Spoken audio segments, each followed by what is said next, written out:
எனக்கு வந்து ஒரே ஒரு 2 லாஜிக் மிஸ்டேக், அதாவது மனசாட்சியை மீறி 2 லாஜிக் மிஸ்டேக் வந்து படம் பார்த்துட்டு இருக்கும் போதே தோணுச்சு.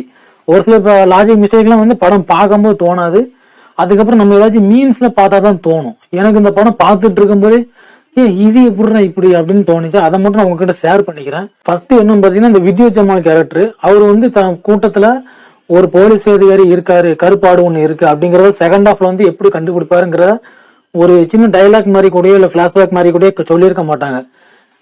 நீங்க பார்க்கும்போது தோணும், இவன் எப்படி இந்த கேரக்டர் எப்படி இது போலீஸ்ன்னு கண்டுபிடிச்சிச்சு அப்படின்னு நம்ம கொஞ்சம் குழப்பமா தான் இருக்கும். அப்புறம் இன்னொரு மிஸ்டேக் என்ன பாத்தீங்கன்னா, கிளைமேக்ஸ்ல வந்து சிவகார்த்திகேயன் வந்து இந்த ஹார்பர்ல கண்டெய்னர் மூவ் பண்ணுவாங்க பாத்தீங்களா, ஒரு வெஹிக்கிள் இந்த அப் டவுன்லாம் பண்ணி மூவ் பண்ணுவாங்க. அந்த வெஹிக்கிளை அசால்ட்டா ஜம்முன்னு மூவ் பண்ணி ஒரு 3 கண்டெய்னரை கடலுக்குள்ள தள்ளிடுறாரு. எனக்கு வந்து நான் இது மூலமா என்ன சொல்ல வரேன்னா, படத்துல வந்து கேரக்டர் பாத்தீங்கன்னா, சிவகார்த்திகேயன் கேரக்டர் வந்து ஒரு 14 வருஷமாவோ இல்ல 16 வருஷமாவோ மனநல ஹாஸ்பிட்டல்ல ட்ரீட்மெண்ட் எடுத்துட்டு இருக்கிற ஒரு கேரக்டர் 2 மாசமா தான் சமூகத்துல வந்து அது பழகிட்டு இருக்கு. இப்படி இருக்கிற பட்சத்துல வந்து அந்த கேரக்டர் வந்து இந்த கார் ஓட்டுறது, பைக் ஓட்டுறது அதெல்லாம் கூட ஏத்துக்கலாம். இந்த ட்ரோன், இந்த அது என்ன பேரு டக்குனு ஆயில் வர மாட்டேங்குது, அந்த கண்டெய்னர் அப்லோட் பண்றது இதெல்லாம் ஓட்டும் போது கொஞ்சம் இது தவிர்த்திருக்கலாம், வேற யாராவது ஓட்டுற மாதிரி பண்ணிருக்கலாம் அப்படின்னு தான் எனக்கு தோணுச்சு.